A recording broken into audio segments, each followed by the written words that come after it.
আসসালামু আলাইকুম রহমতুল্লাহি ওবরকাতুহু। সম্মানিত দর্শক, বাংলাদেশের সাবেক প্রধানমন্ত্রী শেখ হাসিনা এখন দিল্লিতে ভিক্ষুকের মতো তিনি আশ্রয়ের প্রার্থনা করে দাঁড়ে দাঁড়ে ঘুরছেন। তার একমাত্র পুত্র সজীব ওয়াজেদ জয়, যার জুতো টানার জন্য এই কয়দিন আগে বাংলাদেশে কোটি মানুষের মধ্যে প্রতিযোগিতা লেগে যেত।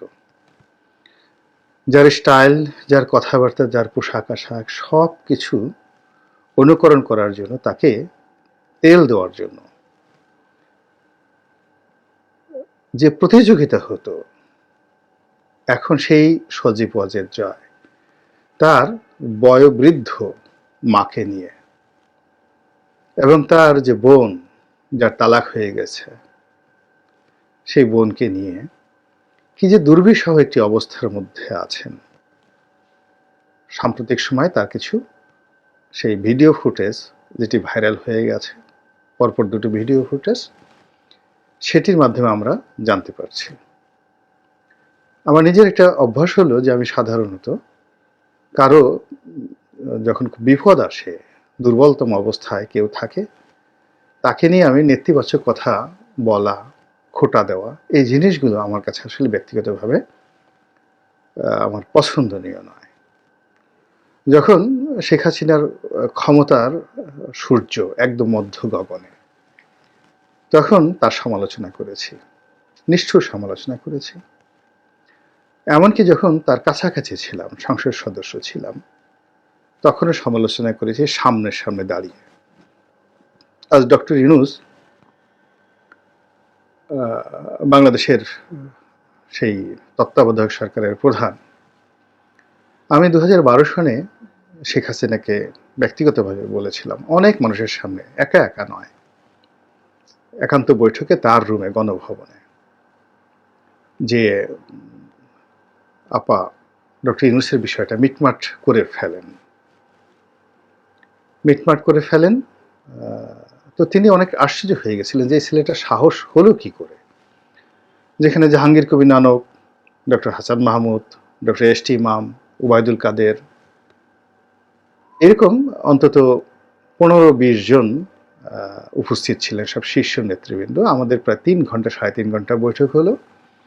তো সেই বৈঠক শেষে আমি যখন এই কথা বললাম উঠে আসার সময়, তিনি একেবারে আশ্চর্য হয়ে তার যে রুম, গণভবনের যে তার অফিস রুম, সেই অফিস রুমের দরজায় তিনি হেলান দিয়ে দিলেন, দাঁড়ানো অবস্থা থেকে একেবারে কিং কর্তব্য বিমূঢ় হয়ে।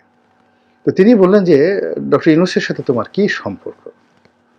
আমি বললাম যে আমি তো জানি না আমার সাথে কি সম্পর্ক। তিনি একদিন হঠাৎ করে তার একটা অনুষ্ঠান আমাকে দাওয়াত দিলেন, হোটেল র্যাডিসন একটা অনুষ্ঠান হচ্ছিল, আর সেই অনুষ্ঠানে আমি গেলাম।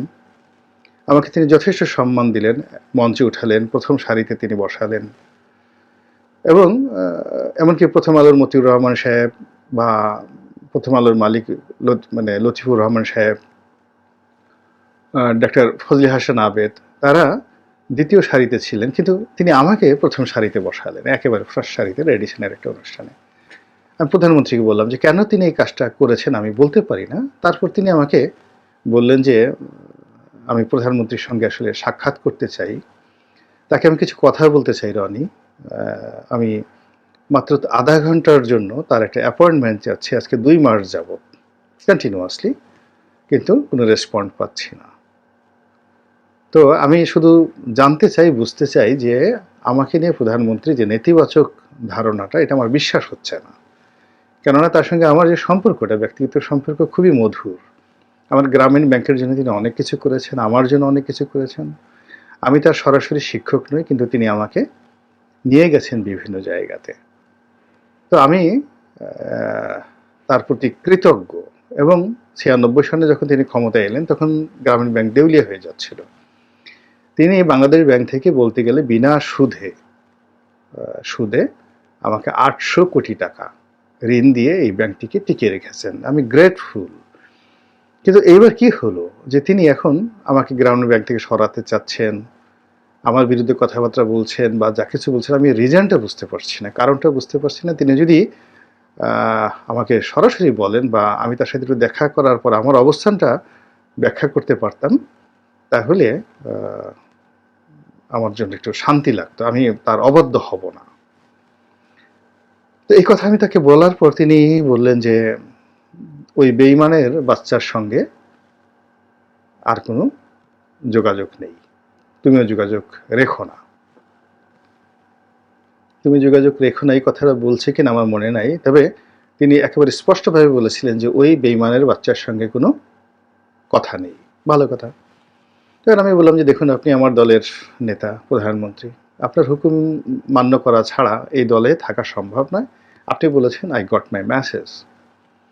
আমি ডক্টর ইউনূসকে সেই কথা বললাম এবং আমি পত্রপত্রিকায়ও, বাংলাদেশ প্রতিদিন, নয়া দিগন্তে একের হুবহু এই কথাগুলো লিখে দিলাম। তো এখন নিজের অবস্থান থেকে মাননীয় প্রধানমন্ত্রী সেই হিসাবে তার যে সম্মানটুকু প্রাপ্য ছিল আমি কিন্তু সবসময় করেছি, সমালোচনা করেছি, তার সামনে দাঁড়িয়ে অনেক নিষ্ঠুর কথা বলেছি আবুল বাল আব্দুল মুহিত অর্থমন্ত্রীর উপযুক্ত নন, তিনি চালাতে পারছেন না। আবুল হোসেন সাহেব থেকে শুরু করে অনেক মন্ত্রী, নৌপরিবহন মন্ত্রী শাহজাহান খান, যোগাযোগ মন্ত্রী আবুল হোসেন, স্বরাষ্ট্রমন্ত্রী প্রথমে টুকু সাহেব ছিলেন, প্রতিমন্ত্রী সাহারা খাতুন, পরবর্তী মহিউদ্দিন খান আলমগীর, আমি নিষ্ঠুরভাবে তাদের সমালোচনা করেছি যখন ক্ষমতা ছিল। তারাও ক্ষমতা ছিল এবং আমিও বাইরে থেকেও তাদের সমালোচনা করেছি একেবারে 2018 সন পর্যন্ত একভাবে। আবার বিএনপিতে এসে সেই সমালোচনাটা নিউট্রাল করার চেষ্টা করেছি, কারণ আওয়ামী লীগকে যখন ওন করতাম তখন খুব কঠিনভাবে নিজের সন্তানদেরকে যেভাবে আপনি শাসন করেন, প্রিয়জনকে যেভাবে আপনি নিষ্ঠুরভাবে বলেন, ঠিক ওইভাবে 2018 সন পর্যন্ত আওয়ামী লীগকে আমি সমালোচনা করেছি, যখন আওয়ামী লীগের ক্ষমতা একেবারে মধ্য গগনে। আমি প্রধানমন্ত্রীকে সরাসরি বলেছি আপনার কোনো চেইন অফ কমান্ড নেই প্রশাসনের, আপনার অফিস থেকে সচিবালয় বাইরে। এবং এই কথাগুলো আবার পত্রিকা ছাপা হয়েছে যে এমপি রনির অভিযোগ প্রধানমন্ত্রীর কোনো চেইন অফ কমান্ড নেই, যুগান্তরের একদম ব্যানার হেডলাইন। তো যাই হোক, সেই সমালোচনা তাকে করেছি, কিন্তু সেই তুলনায় ওই সময়টিতে বিএনপির পক্ষে লিখেছি, জামাতের পক্ষে লিখেছি। যে আমি যখন এমপি ছিলাম তখন বেগম জিয়ার পক্ষে লিখেছি। বেগম জিয়াকে নিয়ে একটা লেখা, উনি নিজে এই লেখাটা পড়ে তো মানে রীতিমতো মানে আমার ভক্ত হয়ে গিয়েছেন। আমার কাছে বিএনপি সবাই অনেকে টেলিফোন করেছেন। 2012-13 সনে আমি একটা লেখা লিখেছিলাম, স্বপ্নলোকের কল্পযুগে বেগম জিয়ার রাজনীতি, দৈনিক বাংলাদেশ প্রতিদিন পত্রিকাতে।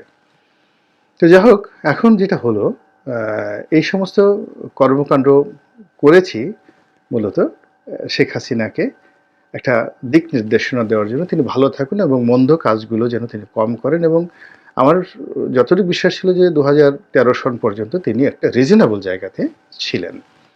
কিন্তু 2014 সনের নির্বাচনের পরে, মানে একটা অবৈধ নির্বাচনের পরে, বা 2018 সনের একটা নির্বাচনের পরে, 2024 সনের নির্বাচনের পরে ক্রমশ তিনি মানে একেবারে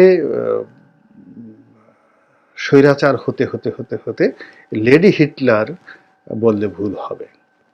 আমি হিটলারের অনেক গুণাবলী আমি দেখেছি যেটি শেখ হাসিনার মধ্যে ছিল না। আপনি জানেন হিটলার তার প্রেমিকার প্রতি কতটা বিশ্বস্ত ছিলেন। তিনি বিটোভেন, পৃথিবীর সর্বকালের সেরা গিটারিস্ট, তার সেই বিটোভেনের তিনি সঙ্গীত শুনতেন এবং ওই সঙ্গীত যদি কেউ শুনে তার পক্ষে নিষ্ঠুর হওয়া সত্যিকার অর্থে কঠিন একটি বিষয়। এবং জার্মান জাতিরা কিন্তু এখনো তাদের শ্রেষ্ঠ মানুষদের মধ্যে হিটলারকে মনে করে। আমরা যা বাইরে থেকে যেভাবে তাকে ভিলেন মনে করি, তারা কিন্তু সেভাবে মনে করে না। যেমন ফ্রাঙ্কো, স্পেনের ফ্রাঙ্কোকে আমরা ভিলেন মনে করি, কিন্তু স্পেনের লোকজন তাকে কিন্তু এখনো স্মরণ করে নায়ক হিসেবে। কিন্তু মুসলিনি খারাপ ছিল। তো যাই হোক, শেখ হাসিনার মধ্যে রবীন্দ্রসঙ্গীত ছিল, গান ছিল, মানে নামাজ ছিল, কালাম ছিল, মানবতা ছিল, প্রেম ছিল, ভালোবাসা ছিল, আপ্যায়ন ছিল, অনেক কিছু ছিল যেগুলো এই স্বৈরশাসক ধীরে ধীরে হতে হতে এই টোটাল জিনিসগুলো তার ভিতর থেকে চলে যায়। তিনি আগের থেকেই মুখরা রমণী ছিলেন, মুখে যা আসে তাই তিনি বলতেন, কিন্তু সেটার সঙ্গে তার ক্রোধ, এবং তার অশ্লীলতা যুক্ত হয়। তিনি আজে ভাষায় তারেক রহমান, বেগম জিয়া এদেরকে নিয়ে মন্তব্য করা শুরু করেন এবং আশেপাশে যারা লোকজন আছেন, এখন ধরুন বেগম জিয়াকে নিয়ে, মোসাদ্দেক আলী ফালুকে নিয়ে একজন ৭৫ বছর ৭৬ বছর বয়সী প্রধানমন্ত্রী, মহিলা প্রধানমন্ত্রী অশ্লীল শব্দ উচ্চারণ করছে সাংবাদিকদের সামনে, আর সাংবাদিকরা তালি বাজাচ্ছে। এই শ্যামল দত্তরা, এই নাইমুল ইসলাম খানেরা, অন্যান্য দেখেন ওই যে যারা উপস্থিত থাকে সেখানে খুব বাজে কথা। এখন আমার সেই দৃশ্যে মানে সমস্ত জাতি দেখেছে। তো এরকম বাজে কথা বলতে বলতে বলতে বলতে তিনি তার যে জবান, এটার কোনো লাগাম তিনি আর রাখেননি। এর ফলে কি হলো, তার জিহ্বা এটা খুন্তি, কোদাল, কাঁচি কিংবা কুড়াল এর চেয়ে ধারালো হয়ে গেছিল। আর জিহ্বার সাথে পাল্লা দিয়ে তার দুটো ঠোঁট ভীষণ রকম বাজে হয়ে গিয়েছিল। এবং তিনি যখন কথা বলতেন, বাজে কথা বলতেন, তখন অঙ্গভঙ্গি করতেন আরো বাজেভাবে।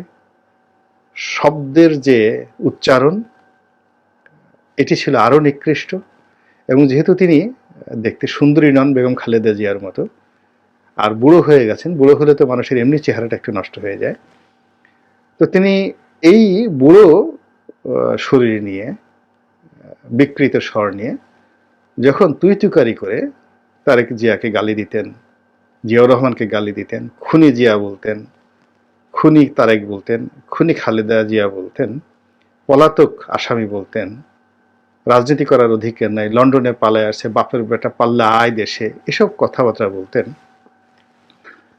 আমি তখন আহত হতাম নিজের ধর্মবোধের কারণে। এর কারণ হলো যে তোমারে বধিবে যে গোকুলে বাড়িছে সে, যে মানুষটিকে আপনি সবচেয়ে বেশি তাচ্ছিল্য করবেন, ও মানুষটির হাতে আপনার অপমান এবং অপদস্থ হতে হবে। এবং যে মানুষটিকে আপনি গুতাতে থাকবেন, খুঁচাতে থাকবেন, সেই মানুষটির করুণার কাছে আপনার যেতে হবে। এবং ডক্টর ইউনূস এবং বেগম শেখ হাসিনা, এই তাদের যে রসায়নটা সাম্প্রতিক সময় আসলো, এই যে নিয়তিটা, এটা কিন্তু আমি 2009-10 সনে বুঝতে পেরেছিলাম এবং শেখ হাসিনাকে সেইভাবে সতর্ক করেছিলাম। আফসোস তিনি শুনেননি। একইভাবে আমি বলিনি কখনো তারেক জিয়া সম্পর্কে, বেগম জিয়া সম্পর্কে, কিন্তু আমি লিখেছি। কিন্তু তিনি যেভাবে কথাবার্তা বলতেন, আমার কাছে মনে হচ্ছিল যে একইভাবে তারও সেই পরিণতি হতে হবে। তারেক জিয়া বাংলাদেশ থেকে পালিয়ে গেছেন, রাজনীতি করবেন না মুসলেখা দিয়ে গেছেন, ওর মাও খুনি, ওর বাপও খুনি, ও একটা খুনি, এই সমস্ত যে কথাগুলো তিনি বলেছেন বিভিন্ন সময়টিতে, এইগুলো এখন বুমেরাং হয়ে তার জীবনে কিভাবে এসেছে। এবং তিনি শেষের দিকে এসে নিজেকে মাদার অফ খুনি বলতেন। শেষের দিকে তার একান্ত কাছের যারা লোক আছে, এটি নিয়ে আমি আলাদা একটা ভিডিও তৈরি করব। একজন তার খুব ঘনিষ্ঠ সংসদ সদস্য, মানে একদিন খুব হৃদয় বিদারক একটা কাহিনী তিনি আমাকে বলছিলেন, যে শেখ হাসিনা নিজের মুখে বললেন যে তিনি এখন মাদার অফ খুনি। তো যাই হোক, এখন এই যে তারেক জিয়া, বেগম জিয়া, তাদেরকে নিয়ে যে তুচ্ছ এবং তাচ্ছিল্য তিনি করেছেন, সেই জিনিসগুলো এখন নিয়তি তাকে দিয়ে দিল। এবং তার যে এমন ঘটনা ঘটবে, আমি অন্তত 20-25টা সম্পাদকীয় লিখেছি এবং বারবার আমি রেজা শাহ পাহলভী এই কাহিনী বর্ণনা করেছি, কিভাবে তিনি আমেরিকার দালাল হয়ে ইরানকে শোষণ করেছেন এবং যখন প্রয়োজন ফুরিয়ে গেছে আমেরিকা তাকে কিভাবে ছুঁড়ে ফেলে দিয়েছে। এবং আমেরিকাতে তিনি গিয়ে যখন আশ্রয় নিলেন, তখন তিনি আমেরিকার আশ্রয় পেলেন না, সেখান থেকে তিনি ইটালিতে চলে আসলেন হোটেলে অনেকদিন। তারপরে সম্ভবত মিশর তাকে আশ্রয় দিতে চেয়েছিল, মিশর অথবা ইটালি, এই মুহূর্তে আমার মনে আসছে না। তার একটা হোটেল রুমে তার খুব নির্মমভাবে মৃত্যু হয়। Reza Shah Pahlavi, the last emperor of Iran. তো এই কাহিনীটি আমি বারবার লিখেছি যে ভারত শেখ হাসিনাকে আশ্রয় দেবে না। এবং এখন যেভাবে পত্রপত্রিকা আসছে যে ভারত আশ্রয় দিতে রাজি না, অল্প কিছুদিন তাকে সেখানে থাকতে দিচ্ছে, বিকল্প তিনি যেন অন্য কোনো দেশে যেতে পারেন। তার ছেলে সন্তান থেকে শুরু করে অন্য সবাই সেই বক্তব্য দিচ্ছেন। আর শেখ রেহানা তো যেহেতু ব্রিটিশ সিটিজেন, তার মেয়ে ব্রিটিশ মন্ত্রী, তার তো আর সেখানে যেতে, ইংল্যান্ডে যেতে অসুবিধা নেই। কিন্তু ইংল্যান্ড তিনি যেতে চান এবং ইংল্যান্ডে তিনি আশ্রয় প্রার্থনা করেছেন বলে পত্রপত্রিকায় এসেছে বা অনেকে বলেছেন। তো ইংল্যান্ড জানিয়ে দিয়েছে যে এত দ্রুত তাদের পক্ষে সিদ্ধান্ত দেওয়া সম্ভব নয়, তাদেরকে অপেক্ষা করতে হবে। এর কারণ হলো সেখানে নতুন সরকার এসছে। আগের কনজারভেটিভ পার্টির সঙ্গে ভালো সম্পর্ক ছিল, এখন লেবাররা ক্ষমতায় এসছে, যদিও টিউলিপ লেবার দলে আছে, কিন্তু ওখানে তার বাংলাদেশের মতো না, ওখানে তাদেরকে আইন কানুন মানতে হয়। তো ধরুন শেখ হাসিনা লন্ডনে আশ্রয় নিলেন, রাজনৈতিক আশ্রয় নিলেন। একদিকে শেখ হাসিনা আশ্রয় নিলেন এবং তিনি হিথ্রো এয়ারপোর্টে নামছেন অ্যাসাইলাম হিসেবে, এবং তাকে রিসিভ করার জন্য কেউ নেই। আমি 1/11-এর সময় ইংল্যান্ডে ছিলাম এবং সেই সময়টাতে শেখ হাসিনাও ইংল্যান্ডে ছিলেন, আমি দেখেছি কেউ নাই, কেউ থাকে না। আর অন্যদিকে ধরুন একই সময়টিতে তারেক রহমান সাহেব বাংলাদেশে আসছেন, সমস্ত লন্ডনের প্রবাসী বাঙালিরা তাকে সি অফ করার জন্য এয়ারপোর্টে চলে এসেছে। শেখ হাসিনা নামছেন আর তারেক জিয়া এয়ারপোর্টে ঢুকছেন বাংলাদেশে আসার জন্য। এই যে দৃশ্য একবার একটু কল্পনা করেন তো, যেটি আজ থেকে 1 সপ্তাহ আগে আমি যদি বলতাম আপনারা আমাকে পাগল বলতেন। আজ থেকে 1 বছর বা 6 মাস আগে যদি আমি কথা প্রকাশ্যে বলতাম, খুব দৃঢ়তার সাথে এই কথা বলতাম, আমাকে অ্যারেস্ট করে নিয়ে যাওয়া হতো। কিন্তু আজকে সেটাই বাস্তব। এবং একটা সময় আমি তারেক রহমান সাহেব সম্পর্কে বলি, তাকেও আমি একটা সময় বলেছি, তিনি একটা সময় খুব হতাশ হয়ে পড়লেন। আমি তাকে বললাম যে এই আজকের তারেক রহমানের জীবনে যা কিছু ঘটছে, এটা আমি তাকে 2019 সনে আমি তাকে বলে দিয়েছিলাম যে এইভাবেই আপনার জন্য একটা ভবিষ্যৎ অপেক্ষা করছে। আপনি বিভ্রান্ত হবেন না, আপনি দৃঢ় থাকুন, নিজের সিদ্ধান্তের উপর অটল থাকুন। এবং সেদিন তিনি যেভাবে হেসেছিলেন এবং যেভাবে নিঃশ্বাস নিয়েছিলেন, জোরে জোরে নিঃশ্বাস নিয়েছিলেন, সে দৃশ্য আমি আপনাদেরকে বোঝাতে পারবো না। তো এই যে প্রকৃতিতে যে ঘটনা ঘটে, ক্ষমতা কারোরই স্থায়ী হয় না, বিএনপিরও হয়নি, আওয়ামী লীগের হয়নি, আগামীতে যারা আসবে তাদেরও হবে না। বাকি সময়টা শুধু ইতিহাস হয়ে থাকবে, এই যে এখন যেভাবে আমি ইতিহাস বলছি। আল্লাহ আমাদের সবাইকে হেদায়েত দান করুন এবং হেফাজত করুন।